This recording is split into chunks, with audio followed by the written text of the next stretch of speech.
ओम नमः शिवाय। सभी भक्तों को सादर प्रणाम। भक्तों, आज के इस वीडियो में हम जानेंगे भगवान शिव को बेलपत्र इतनी प्रिय क्यों है। नारद जी ने एक बार भगवान भोलेनाथ की स्तुति करके पूछा, प्रभु आपको प्रसन्न करने के लिए सबसे उत्तम और सुलभ साधन क्या है। हे त्रिलोकीनाथ, आप तो निर्विकार हैं और निष्काम हैं, आप सहज ही प्रसन्न हो जाते हैं। फिर भी मेरी जानने की इच्छा है कि आपको क्या प्रिय है। शिव जी बोले, नारद जी वैसे तो मुझे भक्त के भाव सबसे प्रिय हैं, फिर भी आपने पूछा है तो बताता हूँ। मुझे जल के साथ साथ बिल्व पत्र बहुत प्रिय है। जो अखंड बिल्व पत्र मुझे श्रद्धा से अर्पित करते हैं, मैं उन्हें अपने लोक में स्थान देता हूँ। नारद जी भगवान शंकर और माता पार्वती की वंदना कर अपने लोक को चले गए। उनके जाने के पश्चात पार्वती जी ने शिव जी से पूछा, हे प्रभु, मेरी यह जानने की बड़ी उत्कट इच्छा हो रही है कि आपको बेलपत्र इतनी प्रिय क्यों है। कृपा करके आप मेरी जिज्ञासा शांत करें। शिव जी बोले, हे शिवे, बिल्व के पत्ते मेरी जटा के समान हैं। उसका त्रिपत्र यानी 3 पत्ते ऋग्वेद, यजुर्वेद और सामवेद हैं।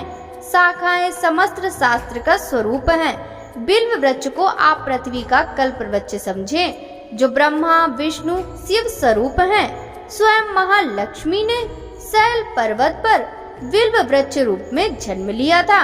यह सुनकर पार्वती जी कौतूहल में पड़ गईं। उन्होंने पूछा, देवी लक्ष्मी ने आखिर बिल्व वृक्ष का रूप क्यों लिया। आप यह कथा विस्तार से कहें। भोलेनाथ ने देवी पार्वती को कथा सुनानी शुरू कर दी। हे देवी, सतयुग में ज्योति रूप में मेरे अंश का रामेश्वर लिंग था। ब्रह्मा आदि देवों ने उसका विधिवत पूजन अर्चन किया था। फलतः मेरे अनुग्रह से वाग देवी सबकी प्रिया हो गई। वह भगवान विष्णु को सतत प्रिय हो गई। मेरे प्रभाव से भगवान केशव के मन में वाग देवी के लिए जितनी प्रीति हुई, वह लक्ष्मी को स्वयं नहीं भाई। अतः लक्ष्मी देवी चिंतित और रुष्ट होकर परम उत्तम श्री शैल पर्वत पर चली गई। उन्होंने मेरे लिंग विग्रह की उग्र तपस्या प्रारंभ कर दी। परमेश्वरी कुछ समय बाद महालक्ष्मी जी ने मेरे लिंग विग्रह से थोड़ा ऊर्ध्व में एक वृक्ष का रूप धारण कर लिया और अपने पत्र पुष्प द्वारा निरंतर मेरा पूजन करने लगी। इस तरह उन्होंने कोटि वर्ष तक आराधना की। अंततः उन्हें मेरा अनुग्रह प्राप्त हुआ।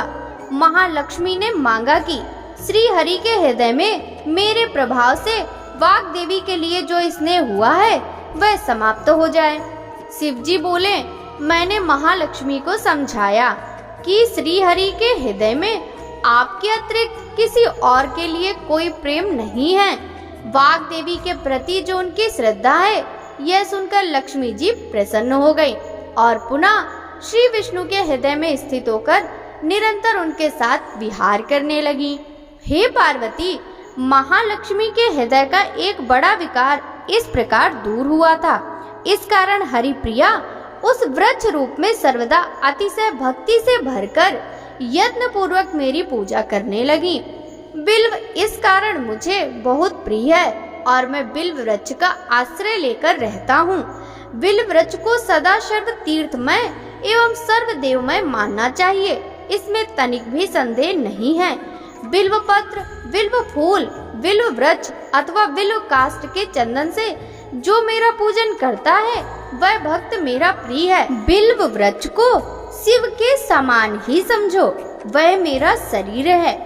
जो बिल्व पर चंदन से मेरा नाम अंकित करके मुझे अर्पण करता है, मैं उसे सभी पापों से मुक्त करके अपने लोक में स्थान देता हूँ।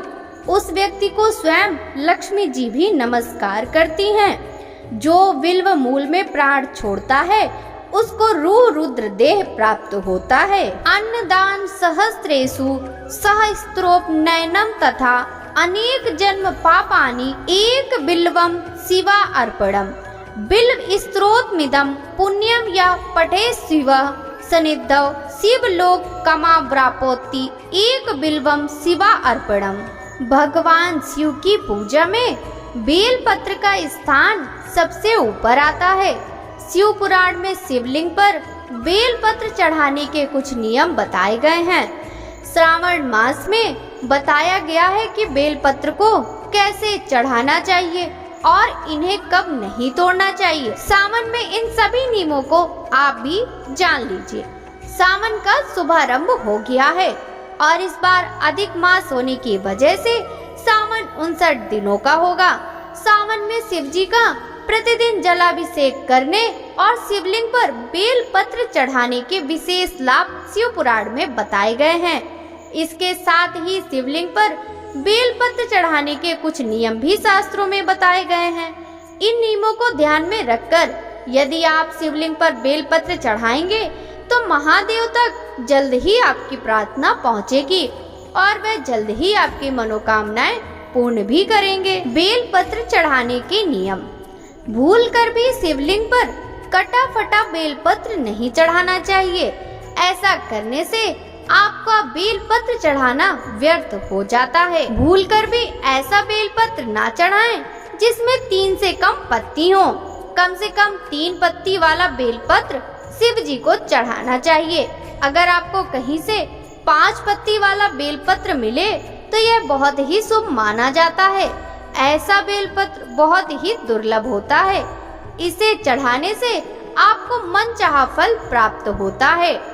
भगवान शिव को कभी भी खाली बेलपत्र न चढ़ाएं। बेलपत्र के साथ जल की धारा शिवलिंग पर जरूर होनी चाहिए और इसको चढ़ाते वक्त ओम नमः शिवाय मंत्र का जप जरूर करते रहें। बेलपत्र को तोड़ते वक्त याद रखें कि इस दिन चतुर्थी, अष्टमी, नवमी, चतुर्दशी और अमावस्या तथा संक्रांति तिथि नहीं होनी चाहिए। सोमवार को बेलपत्र नहीं तोड़ना चाहिए। सोमवार के व्रत के लिए एक दिन पहले ही बेलपत्र तोड़कर रख लेनी चाहिए। यदि आपको पर्याप्त मात्रा में बेलपत्र नहीं मिल पा रही है तो आप शिवलिंग पर चढ़े हुए बेलपत्र को स्वच्छ जल से धोकर फिर से चढ़ा सकते हैं। बेलपत्र को कभी भी अशुद्ध नहीं माना जाता है। अक्सर ऐसा देखा जाता है कि बेलपत्र के बहुत से पत्तों पर धारियां होती हैं। ऐसे बेलपत्र को शिव जी पर चढ़ाने योग्य नहीं माना जाता है। ऐसे बेलपत्र को खंडित माना जाता है।